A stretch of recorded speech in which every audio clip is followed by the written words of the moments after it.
This is Meredith Oliver, and here's another outstanding interview with my co-host, Chuck Gallagher. Hi, this is Chuck Gallagher with Voices of Experience. My guest is Kaplan Mowbray. Kaplan, you got energy. Let's do this. Man, you have got some energy. Thank you. And you've got a great book, The 10 Ks of Personal Branding. That's right. So for speakers, one of the big challenges is always, how do I create that brand that's going to be distinctive and that I can sell? Yes. One of the great things about being a speaker is you become a brand. Whether you like it, know it, or not, you become a brand. And when people are picking someone for an event, they pick someone that they know, that they trust, that they remember, that they like, that they connect to, or someone that has a brand that resonates with their audience. So when you think about building your speaker brand, it's really important to create a way to be remembered. Okay. I think that's really one of the when I talk to speakers about becoming successful in this industry, it's around why do people remember you in addition to your content, what's the persona that you've created, and then what is it that people say about you when you're not in the room.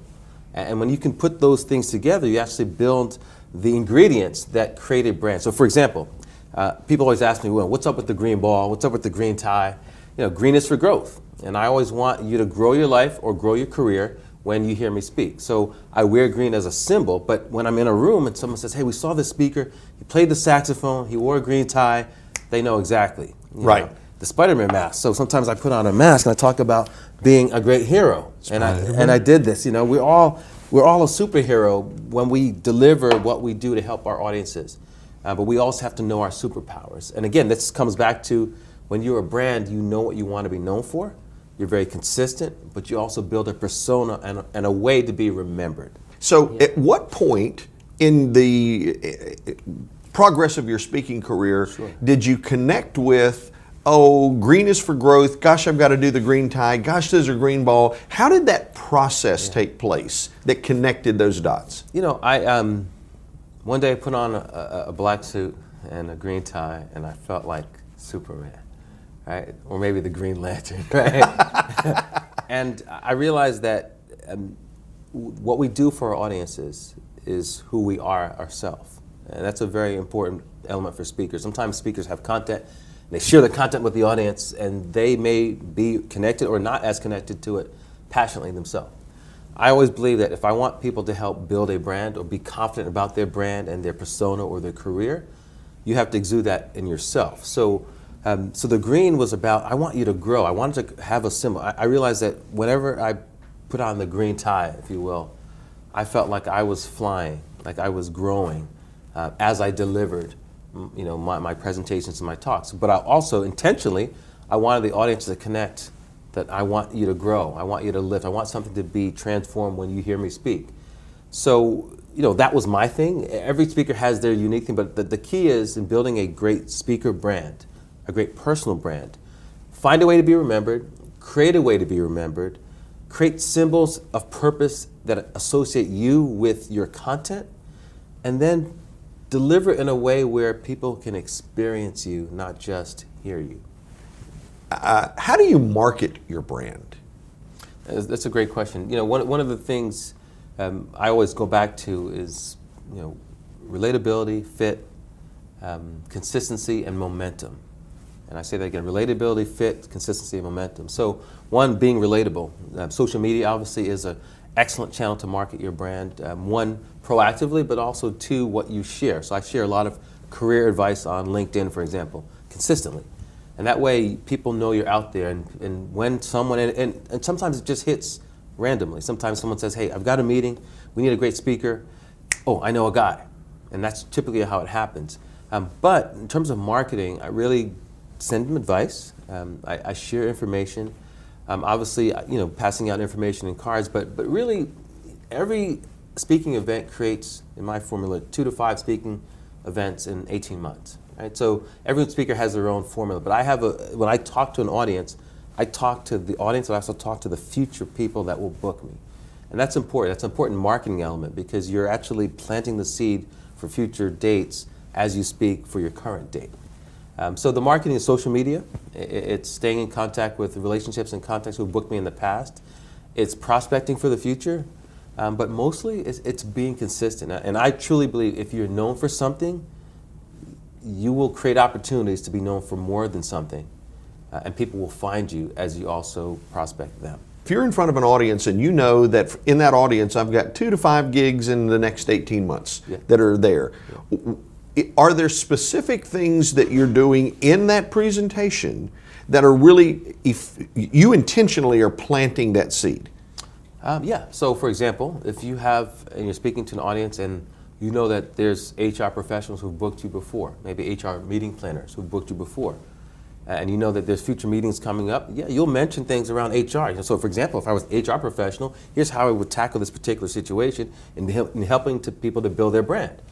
I planted the seed by just saying HR to make it relevant and to connect to some of the professionals in the room. So, but that is decision science. That's taking a very intentional approach to know the room, know your audience, know who's there, and start to speak the language of future business as you speak the language of your current presentation.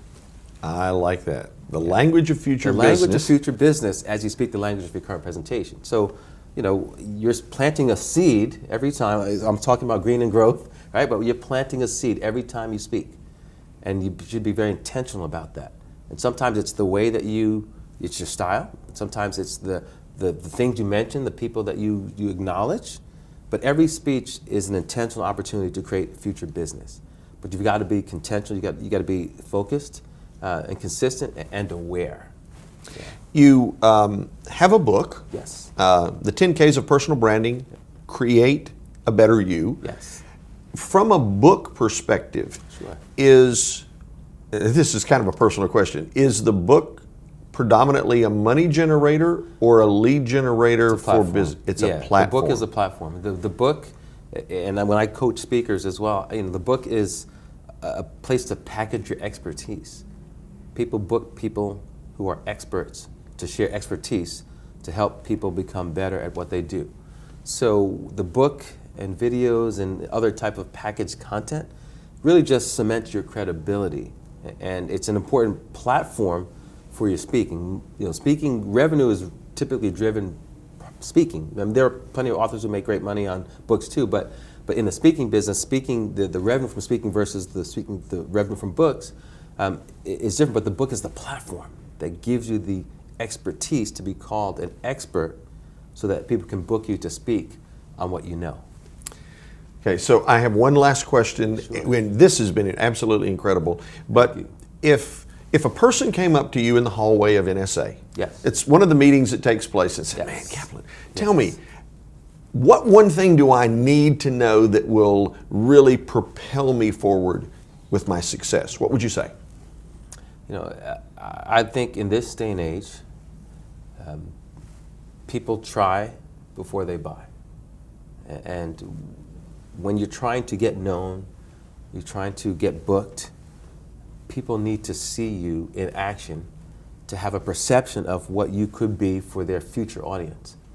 So I always come down to video, video, video. If you had $10, $100 to spend, whatever that is, 85% of that should go to video when you're starting out.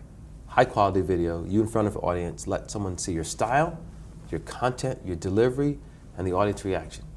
And the money that you spend, the investment you spend on video early on in your speaking career especially, will last you the lifetime and will pay yourself back the lifetime, because people try before they buy. They meet you before they meet you. So you have to have proof positive that you are who you say you are, and a video is a great way to show that, and also a great way to establish your brand as you also establish your content. Excellent. Yeah. Kaplan, thank you Thank so you so much. much. I Thank you. appreciate it. Thank you. Much success to you, and thanks you. for the information on the brand. And man, I love the green. Man, and go be a hero. Yeah, go be a hero.